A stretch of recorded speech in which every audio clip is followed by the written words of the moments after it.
ठीक है, एक बड़ी खबर आ रही है। नवाब मलिक के आरोपों पर समीर वानखेड़े ने जवाब दिया है और ये कहा है कि सभी आरोप जो हैं वो झूठे हैं, कानून अपना काम करेगा। ये बड़ी बात कही गई है, कानून अपना काम करेगा। सुनवाते हैं आपको।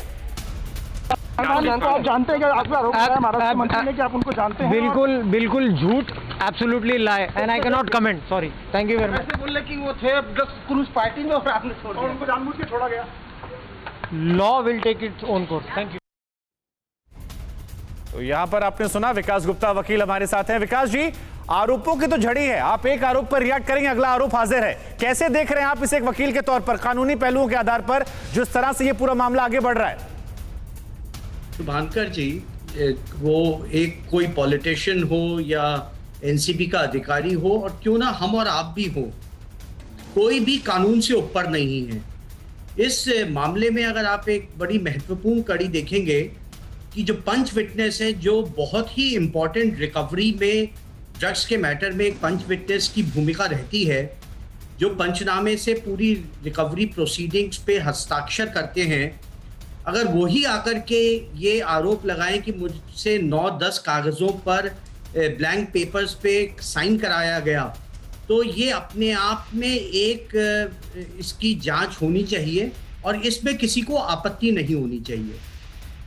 आपको मैं एक और बात बताना चाहता हूं कि एक आरटीआई में, दिल्ली एक हाईकोर्ट जजमेंट में ऐसे 55 केसेस पाए गए जिसमें पंच विटनेसेस के फिक्टिशियस एड्रेस थे।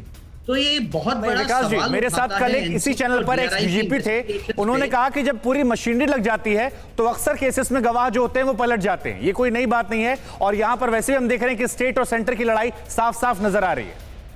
नहीं शुभांकर, अगर मुझे अपनी बात कंप्लीट करने दीजिए। आरटीआई लगाई गई और उसमें पाया गया कि 55 केसेस में जो पंच विटनेसेस के एड्रेस थे वो फिक्टिशियस थे।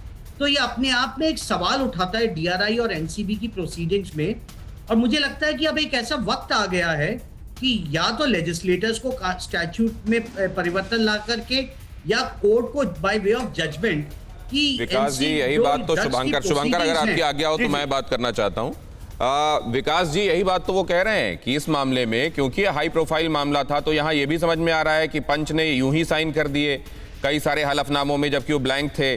और बाकी मामलों में ऐसा होता है तो वो आपको बताना पड़ता है यहां बैठ के कि फिक्टिशियस थे, देखिए उसमें ये पाया गया, ये तथ्य आपको लाना पड़ता है मीडिया के सामने। मानवी तनेजा, मैं आपके पास ये समझने के लिए आऊंगा कि क्या ड्रग बॉलीवुड में नॉर्म नहीं हो गया है? क्या इस बात से इनकार किया जा सकता है? लेकिन यह अहम खबर बताने के बाद विजिलेंस टीम के सामने पेश हुआ हैनिक बाफना। कुछ ही देर में हैनिक बाफना का केस दर्ज होगा। हैनिक बाफना नाम के शख्स ने सैम के किरदार से उठाया पर्दा। पुलिस शिकायत में कहा, मेरा नाम सैम नहीं, हैनिक बाफना है। प्रभाकर साइल ने मेरी पहचान और फोटो गलत बताई है। कथित सैम डिसूजा का बयान, आर्यन केस से मेरा कोई लेना देना ही नहीं है।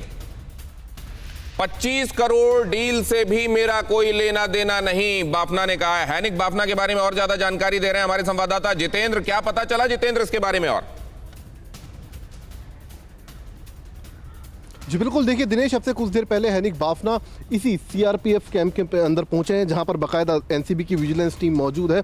खुद एनसीबी के जो चीफ विजिलेंस ऑफिसर हैं ज्ञानेश्वर सिंह, अब से कुछ देर बाद वो उनके बयान दर्ज करने शुरू होंगे। इन कैमरा ये बयान दर्ज होंगे, और साथ ही जो बातें हैनिक बाफना ने पालघर पुलिस स्टेशन के अंदर जो अपनी कंप्लेंट एक दर्ज कराई थी उसमें बोली थी, उन तमाम बातों को लेकर सवाल जवाब किए जाएंगे। क्योंकि आपको याद होगा एनसीबी के एक पंच प्रभाकर शैल ने जो आरोप लगाए थे कि हैनिक बाफना जो कि कथित सैम डिसूजा है, उसी ने पूरा मीडिएशन का काम किया था पूजा डडलानी और केपी गोसावी के बीच में, और ये पूरी डील से वो पूरे तरीके से वाकिफ है। और डील का जो एडवांस पैसा था वो भी हैनिक बाफना के जरिए, क्या इस बात की गुंजाइश है जितेंद्र, ये दो नामों से ऑपरेट करता हो? हैनिक बाफना भी इसका नाम हो, सैम डिसूजा भी इसने कुछ जगहों पर ऑपरेट करने के लिए नाम रखा हो?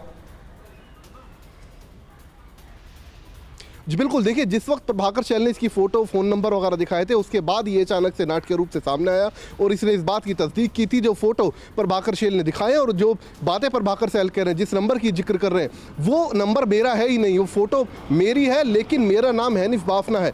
अब तफ्तीश इसी बात की होगी कि क्या कहीं हैनिक बाफना जो है ये कहीं शुक्रिया सैम डिसूजा के नाम से, तो इस खबर पर आप निगाह रखिए जितेंद्र, आप इंपॉर्टेंट अपडेट्स दे रहे हैं, आपके पास फिर लौटेंगे। अड़ी सोमवार से शुक्रवार शाम 6 बजे सिर्फ TV9 भारतवर्ष पर।